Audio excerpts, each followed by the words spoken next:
आज हम एक ऐसे व्यक्ति की कहानी को समझने की कोशिश करेंगे जिनका जीवन किसी भविष्यवाणी जैसा लगता है। नरेंद्र मोदी। गुजरात के एक छोटे से कस्बे से लेकर भारत के प्रधानमंत्री बनने तक का उनका सफर असल में दो बिल्कुल अलग-अलग रास्तों की कहानी है।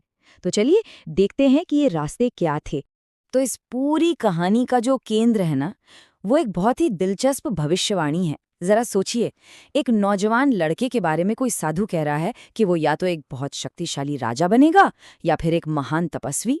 ये सिर्फ कोई कही सुनी बात नहीं थी। ये तो एक तरह से उन दो रास्तों का नक्शा था जिन्होंने नरेंद्र मोदी की पूरी जिंदगी को एक आकार दिया। तो इस असाधारण सफर को अच्छे से समझने के लिए हम इसे 4 हिस्सों में देखेंगे। पहले उनका शुरुआती जीवन, फिर उनकी वो रहस्यमयी आध्यात्मिक खोज, इसके बाद राजनीति में उनका उदय और आखिर में प्रधानमंत्री के पद तक उनका सफर। तो चलिए कहानी की शुरुआत से शुरू करते हैं। देखिए, एक राजा या एक तपस्वी बनने से बहुत बहुत पहले वो सिर्फ एक लड़का था। एक लड़का जो रेलवे स्टेशन पर चाय बेचता था। साल था 1950 जब मोदी का जन्म हुआ और बहुत जल्द ही उनकी जिंदगी को एक दिशा मिलनी शुरू हो गई थी। सिर्फ 8 साल की उम्र में वो आरएसएस से जुड़ गए, एक ऐसा संगठन जो आगे चलकर उनके राजनीतिक करियर की नींव बनने वाला था। और फिर 18 की उम्र में उस समय की परंपरा के हिसाब से उनकी शादी हो गई। अब देखिए, ये 3 बातें, उनका जन्म, आरएसएस से जुड़ना और फिर शादी, ये सब मिलकर जाने अनजाने में उनके भविष्य की जमीन तैयार कर रही थीं।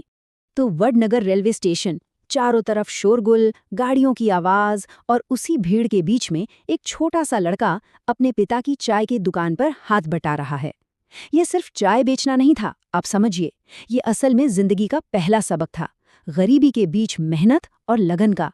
ट्रेनों की आवाज और लोगों की भीड़, यही उनकी शुरुआती दुनिया की जिसने उन्हें जमीनी हकीकत से रूबरू कराया। और उसी चाय की दुकान पर वहीं से उनके अंदर का जो लीडर था वो शायद बाहर आने लगा था। उनके एक दोस्त ने बाद में बताया भी कि मोदी उन लोगों में से नहीं थे जो किसी से इम्प्रेस हो जाएं, बल्कि वो तो दूसरों को इम्प्रेस करने वाले थे। और यही जो आत्मविश्वास था ना, यही आगे चलकर उनके व्यक्तित्व की सबसे बड़ी पहचान बना। अब जब लग रहा था कि जिंदगी एक तय रास्ते पर चल पड़ी है, तभी कहानी में एक ऐसा मोड़ आता है जिसकी किसी ने उम्मीद नहीं की थी। याद है वो भविष्यवाणी, उसका दूसरा हिस्सा, वो ज्यादा रहस्यमयी वाला, एक तपस्वी बनने का रास्ता, अब वो सामने आने वाला था। शादी के कुछ ही समय बाद, सिर्फ 18 साल की उम्र में मोदी ने एक ऐसा फैसला लिया जिसने सबको चौंका दिया। एक तरफ था घर परिवार, एक सामान्य जिंदगी, और दूसरी तरफ थी आध्यात्मिक ज्ञान की खोज। उन्होंने दूसरी राह चुनी और सब कुछ पीछे छोड़ दिया। ये एक बहुत ही बड़ा और साहसिक कदम था। शायद उन्हें कोई और ही आवाज बुला रही थी। लेकिन ये रास्ता, ये तपस्वी का रास्ता आसान कहाँ था। पहले तो बेलूर मठ गए तो वहां उन्हें मना कर दिया गया। कहा गया कि उम्र बहुत कम है। पर वो रुके नहीं। अगले लगभग 3 साल उन्होंने हिमालय में बिताए, साधुओं के साथ, तपस्वियों के साथ। वहीं उन्होंने अध्यात्म और दर्शन को गहराई से समझा। और फिर एक गुरु ने उन्हें वो सलाह दी जिसने सब कुछ बदल दिया। उन्होंने कहा, तुम्हारी जगह यहाँ नहीं, इस देश को तुम्हारी जरूरत है। जाओ और देश की सेवा करो। और आज भी नरेंद्र मोदी उन सालों को अपनी जिंदगी का सबसे बेहतरीन अनुभव मानते हैं। हालांकि वो इसके बारे में ज्यादा बात करना पसंद नहीं करते। वो एक बहुत ही निजी, एक गहरा दौर था उनकी जिंदगी का, एक ऐसा रहस्य जिसमें शायद उस नेता के बनने की कहानी छिपी है जिसे आज हम सब जानते हैं। और बस यहीं पर तपस्वी का सफर खत्म होता है। हिमालय से लौटकर अब मोदी उस दूसरे रास्ते पर चलने को तैयार थे जिसकी भविष्यवाणी हुई थी, राजा का रास्ता। राजनीति की दुनिया अब उन्हें बुला रही थी। अब राजनीति में उनका सफर धीरे धीरे लेकिन लगातार आगे बढ़ रहा था। शुरुआत की उन्होंने आरएसएस के एक प्रचारक के तौर पर। प्रचारक मतलब एक फुल टाइम वर्कर जिसने अपनी पूरी जिंदगी संगठन को दे दी हो। इमरजेंसी के मुश्किल दौर में भी वो जमीन पर काम करते रहे। फिर 1987 में वो ऑफिशियली बीजेपी में आ गए और 2001 आते आते वो उस कुर्सी तक पहुंच गए जिसने उन्हें एक राष्ट्रीय पहचान दी, गुजरात के मुख्यमंत्री के तौर पर उनका जो कार्यकाल था, उसकी 2 बिल्कुल अलग अलग तस्वीरें सामने आती हैं।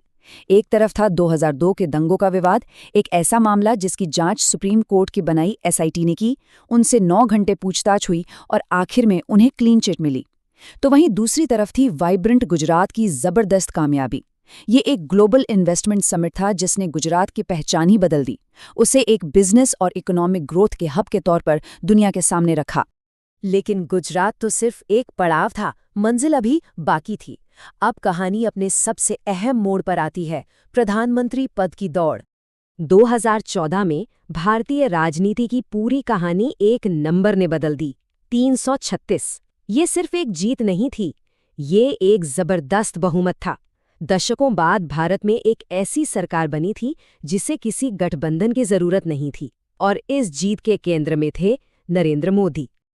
प्रधानमंत्री बनने के बाद उन्होंने कई बड़ी और महत्वाकांक्षी योजनाएं शुरू की, जैसे कि स्वच्छ भारत मिशन साफ सफाई के लिए, डिजिटल इंडिया देश को इंटरनेट से जोड़ने के लिए, मेक इन इंडिया देश में ही सामान बनाने को बढ़ावा देने के लिए, और जन धन योजना जिसने करोड़ों लोगों को पहली बार बैंकिंग सिस्टम से जोड़ा।